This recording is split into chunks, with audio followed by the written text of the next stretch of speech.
Hello, my love, and welcome back to another episode of Telling It Like It Is. I'm Cynthia Nerick, and today I'm going to be sharing with you my own experience with hormone replacement therapy. As we know, we are born with certain amount of eggs when you're born. It depends on when you get your period. So I got my period very early. I was like 10 years old. So by the time I was 47, I started experiencing menopause. And some of the symptoms that really drove me crazy, the first one was hot flashes. So some of the symptoms you have, I didn't experience them all, but I'm going to speak for what I went through. Night sweats were a nightmare. Like I said, the hot flashes, the mood swings, the physical changes.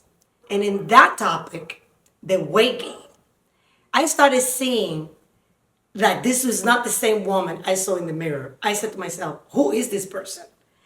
My fat was shifting around, my middle was getting bigger, and I was eating the same way. It was all about my hormones were changing. It was a chemical change in my body as early as 47. And what I want to mention this to you is we as women need to understand that that is major and we need to pay attention to it. The physical changes are going to be the weight gain, the mood swings, the hot flashes, the night sweats. You get depressed, you get irritable. But then the emotional part of that is the loss of, like you look at yourself, you're like, I'm not sexy anymore because now you're looking different. And you have a mate, or even if you don't, you're not feeling yourself. And that gets into your head. First of all, that's something you need to attack right away. Either you sit on that and you age and age and age and you got the abuela syndrome that I call, or you do something about it. My first reaction was, let me go to my gynecologist because I need to find a solution to this. He referred me to an endocrinologist. They ran my whole hormonal panel and they saw my progesterone was low, my estrogen was low, especially my testosterone was low, which is what helps you with your libido. My husband was just married to Mark. And right after that, I started experiencing menopause. And he didn't understand what I wasn't like really into him, what I was gaining weight. I had mood swings. He woke up in my mornings like I don't even know from one day to another who I'm waking up next to. And one of the things the doctor said to me is like, listen, Cynthia, these are different ways that we can approach these changes in your life. That to me, were very early. Because 47, think about it. I'm 60, almost 61 now. And he said we can do conventional hormonal replacement or we can do bioidentical. I'm not an expert about this. I'm just going for my own experience, what I've done to prevent the aging process and also just to feel better altogether. There's two things important. Take care of the hormones and also your diet and your physical activity. The routine, the working out routine. So it says we could do bioidentical or we could do conventional. I chose bioidentical because he said they try to mimic the same hormones your body's producing. Luckily, my insurance paid for it and I started on bioidentical hormones. But the second thing he says, what are you going to do about your physical activity? So what I did, I couldn't afford a personal trainer. So I went to a nearby gym in Florida. And I started working out on my own. I did cardio, I did the weights, I looked it up online. I did what I could, but it was immediately. I started working out religiously, 3 times a week, 2 to 3 times a week to be exact. And then the diet. As a Hispanic that I am, and I love to cook, I used to make rice and beans and all the stuff, fried food, everything that we love to eat. But he said, it's okay to take the hormones, but you gotta help your body. Physical activity, 100%. Now the diet is important. I started not eating a lot of carbs, a lot of sweets, and also not eating late at night. So it was a change that I had to do.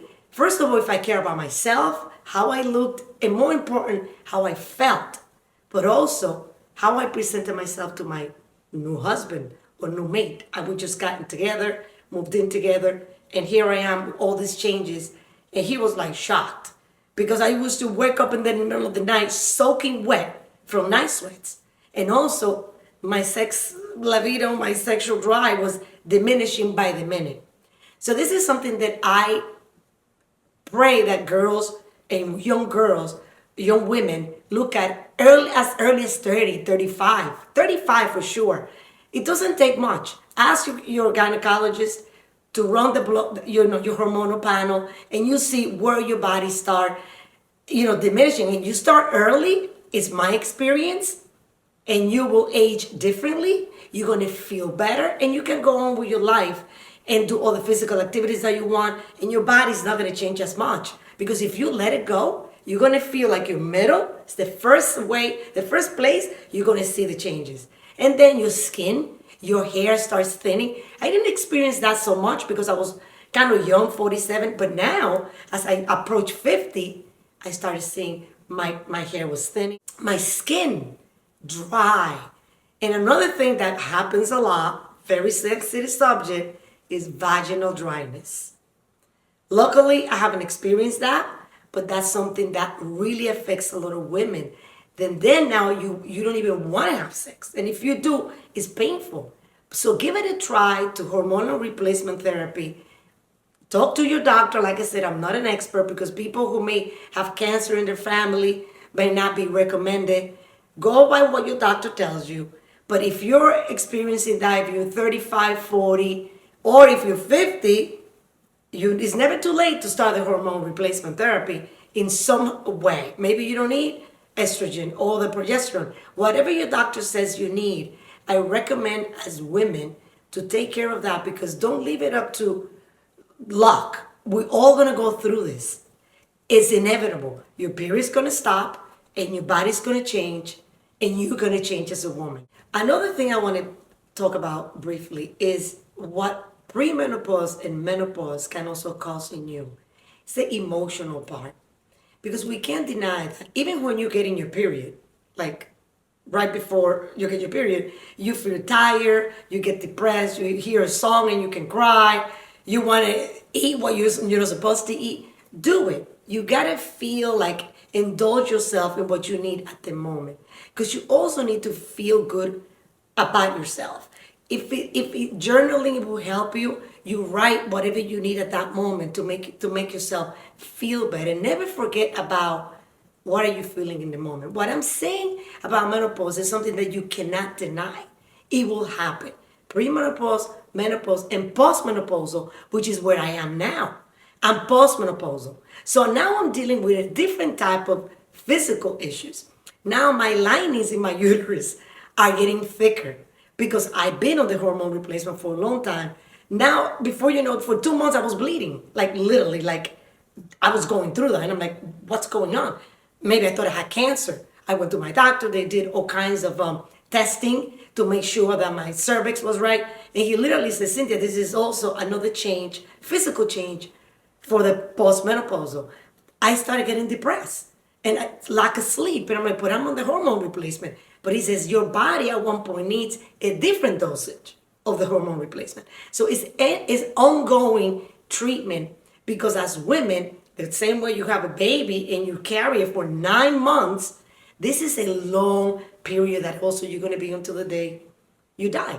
So emotional TLC for every woman is as important as the hormonal replacement.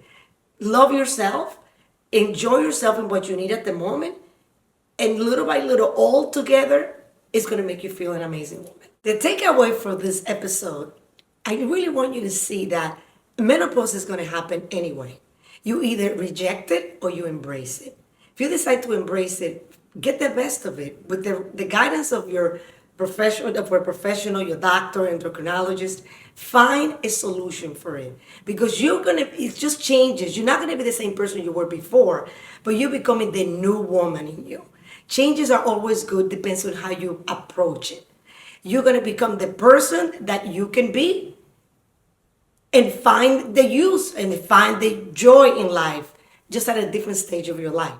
And my love, like I always ask you, don't forget to leave your comments and questions at the end. And I'll see you on our next episode of Telling It Like It Is.